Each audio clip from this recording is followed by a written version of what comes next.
Kesehatan reproduksi adalah keadaan sehat tidak hanya dari segi fisik, mental, dan sosial secara utuh, namun juga bebas dari penyakit dan juga kecacatan yang berkaitan dengan sistem, fungsi, dan proses reproduksi. Nah, perkara seksual dan reproduksi masih terasa sangat tabu di Indonesia. Keadaan ini tidaklah mengherankan mengingat pendidikan seksual yang disediakan masih tergolong sangat minim.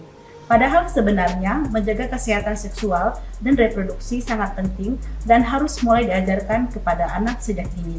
Berdasarkan data Badan Kependudukan Keluarga Berencana Nasional atau BKKBN, pada tahun 2008 hanya sebanyak 7,1% remaja perempuan dan 10,4% remaja laki-laki yang tahu benar mengenai masa subur dan risiko kehamilan.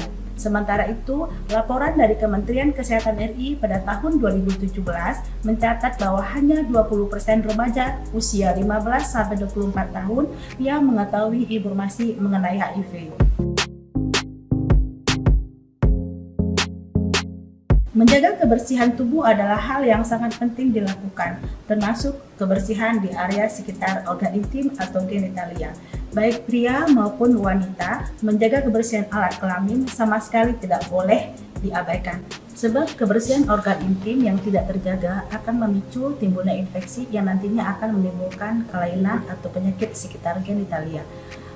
Cara menjaga organ reproduksi atau area genitalia diantaranya menggunakan pakaian dalam yang berbahan lembut dan juga harus mengganti pakaian dalam minimal 2 kali sehari. Bagi wanita, pada saat menstruasi sebaiknya mengganti pembalut sebanyak 5-7 kali dalam sehari agar tidak menimbulkan aroma yang tidak sedap dan menghindari iritasi dari bahan pembalutnya. Bagi wanita, sesudah buang air kecil, membersihkan alat kelamin sebaiknya dengan menggunakan air dari arah depan ke arah belakang.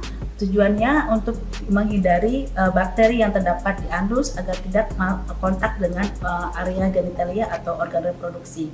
Nah, bagi laki-laki dianjurkan untuk dihitan atau disunat agar mencegah terjadinya penyakit menular seksual serta mengurangi risiko terjadinya kanker penis. Akibat yang ditimbulkan jika tidak menjaga kebersihan di sekitar area genitalia atau organ reproduksi, maka akan mengakibatkan terganggunya kesehatan di area tersebut, yang nantinya akan menimbulkan suatu keluhan atau penyakit. Penyakit yang ditemukan pada sistem reproduksi wanita diantaranya pertama vaginitis. Vaginitis merupakan peradangan pada area genital atau area vagina yang dapat disebabkan oleh bakteri atau jamur. Keluhan yang ditemukan biasanya berupa cairan berwarna keputihan, sedikit berwarna kekuningan dengan aroma yang kurang sedap, disertai dengan gejala subjektif berupa gatal, kemerahan di sekitar vagina, sedikit edem atau bengkak, dan ini sangat mengganggu terutama pada wanita karena aroma yang tidak sedap dan juga kelembapan di sekitar area genitalia tersebut. Penyakit pada sistem reproduksi wanita yang kedua adalah kondiloma acuminata yang sering disebut sebagai kutil kelamin. Penyebab dari penyakit ini adalah virus HPV atau Human Papillomavirus yang dikatakan sangat berhubungan erat dengan aktivitas seksual yang bebas. Penyakit ketiga yang sering ditemukan yaitu kanker serviks.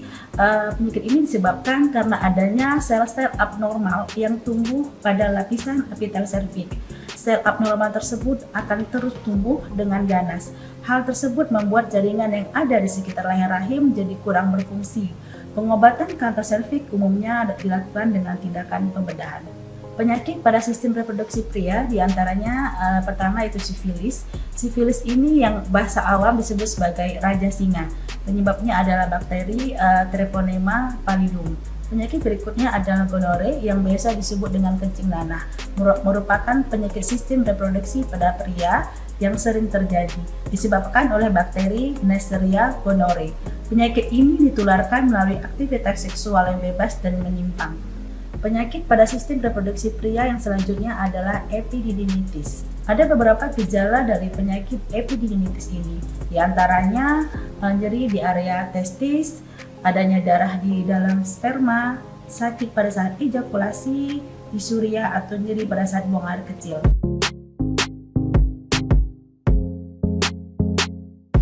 Infeksi seksual sebenarnya bisa mengenai siapa saja, baik pria maupun wanita, terutama bagian seksual aktif.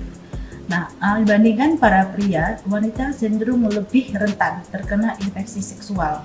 Nah, ini berhubungan dengan beberapa keadaan kondisi genitalia wanita. Secara anatomi, bentuk organ vital baik pria dan wanita berbeda. Alat kelamin pria tidak terbuka terlalu lebar seperti alat kelamin pada wanita. Wanita memiliki area vulva yang terdiri dari labia mayora, klitoris yang terbuka lebar sehingga membuat infeksi dapat masuk dengan mudahnya. Nah, dibandingkan pria, kondisi organ seksual wanita juga lebih lembab. Hal ini sebenarnya bermanfaat karena membuat bakteri baik bisa berkembang biak dengan subur di area misfi atau area genitalia wanita. Namun kemungkinan bakteri penyebab infeksi tumbuh subur juga sangat besar. Gejala infeksi seksual biasanya masih terlihat jelas pada pria, yaitu berupa peradangan dan adanya keluar cairan di area genitalia berwarna putih, kadang sedikit kekuningan. Dibandingkan dengan pria, wanita memiliki kondisi dan bentuk serta kelenjar yang sangat sensitif. Itulah mengapa wanita mudah sekali mengalami infeksi bila sampai ada gangguan di sekitar area genitalia, misalnya perubahan kelembapan dan juga perubahan pH di sekitar area genitalia. Infeksi ini mungkin bisa sembuh dengan segera, tapi wanita berisiko tinggi mengalami berulang-ulang setiap bulannya. Seorang wanita dewasa akan mengalami fase yang disebut dengan menstruasi. Darah yang keluar saat menstruasi sangat kotor dan mudah ditumbuhi oleh bakteri. Bila wanita tidak bisa menjaga kebersihan organ intim pada saat menstruasi, risiko terkena infeksi akan semakin tinggi. Ada banyak hal yang harus diperhatikan, mulai dari membersihkan area genitalia dari arah yang benar, tidak boleh menggunakan sabun yang mengandung pewangi, sampai larangan untuk menggunakan dusting atau pembersih kewanitaan di area genitalia.